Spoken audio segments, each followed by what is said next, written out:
The name of this week's Parsha is Matos. Matos means tribes. The 12 tribes of the Jewish people have two names, Matos and Shvatim. But why the two names? The Hebrew meaning of Shvatim means branches. Matos means staffs. The difference between branches and staffs are, branches are still attached to its source.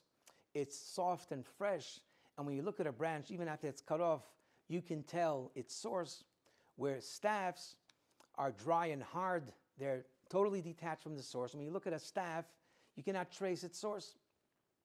These two phases of branches and staffs represent two phases of the Jewish people. In the times of the Holy Temple, when godliness was apparent and the Jewish people came to the temple, we sensed and we experienced godliness, we were then like branches attached to our source, and we reflected the glory and beauty of godliness.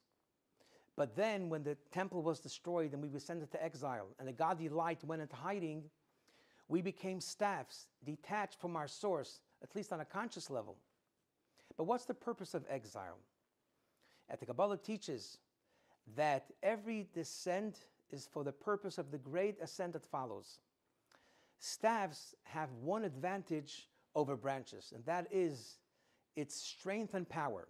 Ironically, when we are in this dark and bitter exile, and we are like staffs, it is then that the inner strength and power of our soul emerges for us to deal with the darkness and difficulties of exile. And we have the power to transform the darkness and to introduce godliness into the world.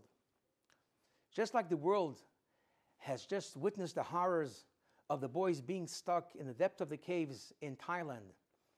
And it was only when the divers descended into the depth and dark pathways of the caves were they able to accomplish this great miracle of saving their lives and turning into instant heroes. And the same is true, we were sent into this dark exile in order to elevate the godly sparks and to cause an explosion of a godly light. Have a very good Shabbos.